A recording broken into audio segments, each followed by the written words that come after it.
પાટણમાં બજાણિયા પરિવાર દ્વારા આંદોલનની ચીમકી આપવામાં આવી છે। વિચરતી સમુદાયના બજાણિયા પરિવારના સ્મશાનની અને મકાનોની અંદર સોલાર પ્રાઇવેટ કંપની દ્વારા નુકસાન કરવા બદલ બજાણિયા પરિવાર દ્વારા આવેદનપત્ર આપવામાં આવ્યું છે। સાથે 10 દિવસની અંદર ન્યાય નહીં મળે તો સમગ્ર પરિવાર ગાંધી ચિંધ્યા માર્ગે આમરણ ઉપવાસ પર બેસવાની ચીમકી ઉચ્ચારી છે।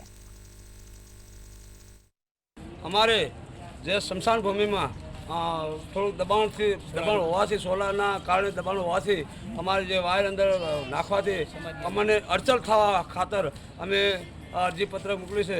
તો અમારી સરકારશ્રીને મારી મહેરબાની હાથાજોડી કરી અને અમારું જે કંઈ દબાણ છે અમારું હટાવી આલે અને નહીં હટાવી આલે તો અમે આંદોલન કરશું અને અપેક્ષા કરશું।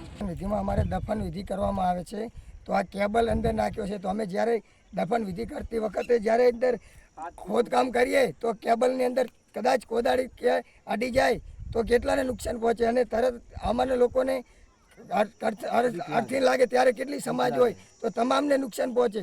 તો આ કેબલ હટાવવા માટે અમારી માગણી છે, એટલે અમને આનો ન્યાય અપાવો। અને અમારે સ્મશાન ભૂમિમાં સોલારવાળા બહુ નુકસાન કરી રહ્યા છે તો અમને કંપની આવી અમને સોલાર એનાથી કોઈ નુકસાન નથી, પણ અમારે લોકોને આ સ્મશાન ભૂમિમાં અમારે તે નુકસાન કરી રહ્યા છે એ અમને ન્યાય જોઈએ। અમારે मुझे पाडिया तालुको राधनपुर जिल्लो पाटण અને આજે અમે જે અમારા સ્મશાન ભૂમિની જે અમે અપીલ કરી છીએ અને અમારા સ્મશાન ભૂમિની અંદર જે સોલારવાળા જે દબાણ કરે છે એ સોલાર અમે ન્યાય અપાવવા માટે તાલુકા કચેરી અને રાધનપુર પોલીસ સ્ટેશન પાટણ જિલ્લા કચેરીની અંદર અમે અરજી કરી તો છતાં અમારા 4-5 દિવસ થયા કોઈ અમને ન્યાય આપતા નથી।